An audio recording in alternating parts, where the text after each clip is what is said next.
Well, I just came back from Captain Marvel and I thought it was... Okay, let's go with the quick history on when I first heard that Captain Marvel was going to be the first female lead to be doing a Marvel MCU, to be the first solo female movie of Marvel MCU. Yeah, one sec. Yeah, can you give me more than that? I have to cover the plot, everything else, and maybe 15, 10, 20. Please, just one sec. Alright, that's what I'm saying. Yeah, and then when I was hearing the reviews and also the commercials for the #1 movie of all time, even in terms of box office, by the way. Hey, but yeah, that's it. So yeah, let's go talk about something today. Today we're gonna review. Anyways, yeah, that's a lot of something, and yeah, why not talk about it today? Is Captain Marvel. Yeah, we're actually not talking. So I wanted to firstly talk about the opening of the Marvel Studios. One sec. It's me. I gotta admit, that's got to be the most epic, as well as a tribute to Stan Lee, who has passed away back in November, who passed away back in December. Rest in peace. And we do see him as a cameo later on. So So the movie starts in Ka, where we see is basically the Star Force. Yeah, the sort of good guys that everyone thinks are the guys who exist in this, who were supposedly the good guys in this one, however. But anyways, let's continue with the review. Members, Star Force versions, Captain Marvel. So, he suffers from a recurring nightmare involving some random old lady. And we get to a character that actually exists in Marvel. Yung-Rog. Yeah, that's how you pronounce his name. Just put a dash between his Young and Rog, and put an extra G at his last name, because why not? Her mentor, Commander, trains her to control that powers of the supreme intellect and artificial intelligence that I'm also presuming it was a shapeshifter, because for one, which is an AI. Though in the movie it's portrayed also by this old lady that Val sees earlier, and after the intelligence and usually getting emotions. During that kind of mission when they need to go kill the Skrulls, basically shapeshifters. Yeah, the shapeshifters that the Fantastic Four fight. The villains from the Fantastic Four. Yeah, they are still on the right to Captain Marvel. Yeah, they still get these guys. Oh well, at least they got that Fantastic Four back. I wonder when they're gonna be in the Marvel MCU. Maybe post Endgame. I'm gonna say post Endgame is gonna be something. I think somewhere post Endgame. I'm gonna say post Endgame. Yeah, basically that. Shenanigans. Who are war with Clara? Spell one extra E by the way. At war. Then decided wanted to capture one of them, Telos. But then taken back to her Earth. And Val's escaped to crash into California to an old Blockbuster. Hey, does anyone still remember Blockbuster even after its cancellation? I heard, by the way. And shapeshifter, and I remember throughout the middle of the season we do see flashbacks to the film and whatnot. And yeah. Anyways, years later she was attracted Shield as well as young Nick Fury, who surprisingly is still played by Samuel L. Jackson. Apparently, he plays a younger version of himself, which is possible. Like, whenever I see a film that takes place as a prequel, later on to be precise, and has a character that was getting a younger protagonist, getting a new actor to go play a younger version, here they just thought, just hire him back. I think we need to make movies. And Phil Coulson, yeah, hey dude, before you got stabbed by Loki, he who investigated intros by the show and intros wanted to chase him. Also, later on, she regains a lot of her memory. Restore them. While Fury is just killing a who impersonates Coulson, Talos disguises himself as the Shield's director, Keller, and orders Fury to work with Val to take care of her. They decided why not to go to Project Pegasus, which apparently is a thing in Marvel. Oh wait, this is actually a thing in Marvel? Oh. Which Pegasus for potential energy group to the source unit in its source. Oh. That explains everything! That explains why the coming scenes in the movie. After.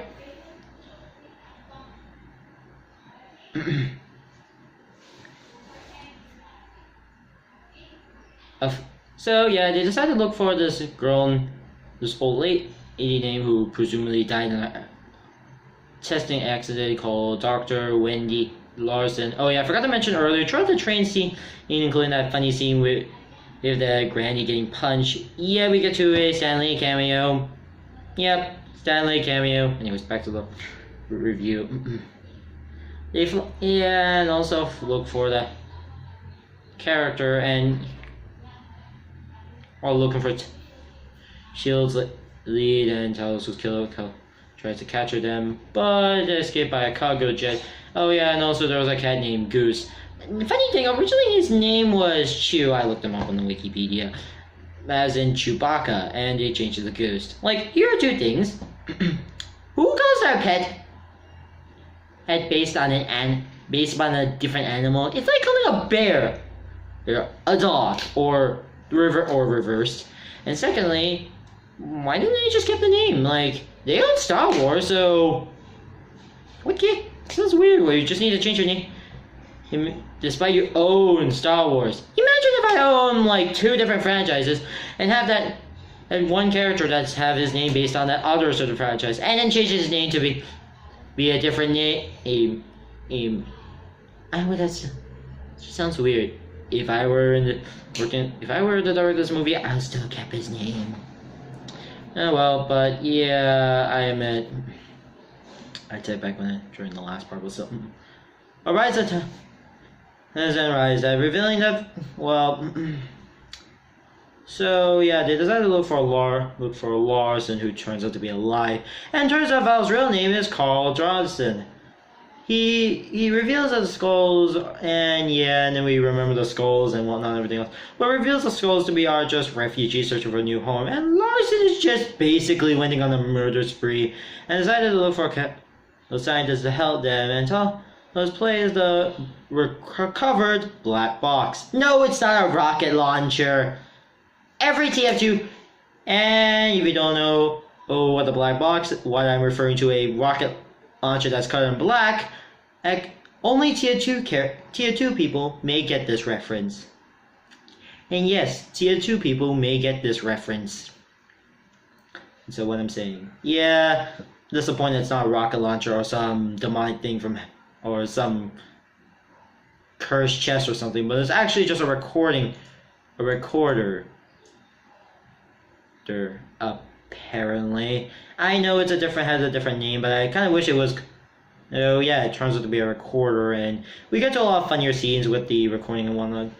But Rishi remembers the crash, and Larson was killed by Young Rock. Before she crashed into that, she just shoots the engine and restores her powers, and becoming more of that, and became amnesia. Oh, and by the way, if you don't get it by now, Lars, the scientist, and yes, turns out, yeah. Actually, let's say this about the end of the movie. So yeah, after became having amnesia. After searching for or helping after searching for this hell, Davis then tells Fury and Rose decided why not to look for Larson's a laboratory located on Earth. And if you don't know, Larson is actually Captain Marvel. Yeah, they completely changed the gender for the 4th time Captain Marvel. Yeah, the first 3? Okay, just excuse them. Here? Oh my god, you were on everything. Wow. I don't know. Maybe because this is the first time that people saw Captain Marvel. Oh, but seriously. But then again, this is a giant reimagining, and I don't think anyone remembers who Captain Marvel is. Aside from comic book fans. Maybe older ones, but maybe not modern ones, to be honest. As usually you don't see him much as alive. Aside from resurrections, he usually dies within them. Anyways, they found this laboratory turns out to be several skulls as well as Talon's family and the Tesseract. Does remove the plant, allowing her to ability that blah blah things happen, as well as Goose, who also turns to be an alien called Furclane. And you may be wondering, when I was looking up the research, yeah, I remember looking up them, who are face parasites, and apparently just got inside his mouth. It's basically tentacles. You know what? Insert your tentacle porn jokes, tentacle porn / hentai jokes here. I'm not going to say it. I'm not going to say it. You say, just say in your own minds or something. Please keep your comments and to yourselves. Please keep it. I don't feel like I want to go. I feel like getting demonetized. Back to the review, which it also apparently also has a pocket dimension in its body, apparently. Anyways, we get to pretty much a lot of cool action sequences going on before they escape, and yeah, Goose is scratches Nick Fury's eye. Yeah, that's pretty much what. Yeah, to all the people who think, I bet this cat's gonna scratch Nick Fury. What's the cause of Nick Fury's eye? Then you're correct! And then I insert the Price is Right music, but I don't feel like playing the Price is Right music right now in this video because I don't feel like getting copyrighted. I don't feel like getting I don't feel like getting ID claims today. Hey, let's not get an ID claim today, please, people. I might do it in a different video, but not now. And yeah, that was the second one that who apparently blinded. Does destroys a ballistic missile which is fired by Keen's officer. Ron. Yeah, it was shown a bit earlier in the movie, but yeah. Anyways, before we go home, anyways, that helps to find the skull, but before that, excuse me, a modified pager contacts an emergency symbol, and also I remember also hearing Nick Fury singing the Postman, Mr. Please, Mr. Postman song, which I didn't know it was a real song, and I just thought it was made up until my dad told me and looked it up, and I actually looked it up. And before the movie ends, Nick Fury decided he wanted to go make draft an initiative. Originally calling the Preventive Initiative, but realizing looking at Cat calls Davis's middle name being Avenger. He just changed it to Avenger. Yeah, pretty much you just showed it complete. You just move it completely off screen because yeah, people would just know like. Oh, so yeah, that's pretty much where you got the Avenger name. Anyways, in the mid-post credit scene, we get to set to present day where like I try to activate this pressure where Steve Rogers, Natasha Raphael, Bruce Banner, and Jake as well just basically just want to know how this works until basically Captain Marvel went like, hey, have you seen Nick Fury? Yeah, like, wow! Apparently she has super speed, apparently. Or this was shown completely. Or apparently she. I thought she had super speed and whatnot because I forgot much of Captain Marvel. Aside from my knowing her from Death Battle once where she fought Android 18. Yeah, by the way, I'll get around doing a video when I want to get Avengers or my Death Battle videos done. I tend to maybe I just abandon the project. Maybe I'll come back to the project one day and maybe try to finish it or something. He locates. It's the bunch. Enjoy. Alright, and then we got to the post-credit scene, set back to 1959, where Goose finally just spits up the Tesseract, aka one of the Infinity Stones. Yeah, I think this scene was just to take. So yeah, that was the story. The story was pretty good and whatnot, though I feel there's a lot of 80s, kind of feels like 60s and 70s references. Even there was a Happy Days reference. There. Yeah, please no, I don't watch Happy Days, by the way. Because I'm a millennial. Dude, I like to enjoy modern stuff, thank you very much. I like to enjoy different types of stuffs. So, yeah. All the stories were good. The choreography is really good. The CGI is also amazing, and I thought the stories were pretty good and whatnot. And this is being the at the times recorded the highest grossing film, I'm gonna say Endgame is just gonna beat the records again. Yeah, I'm betting Endgame will just make tons of money than Captain Marvel.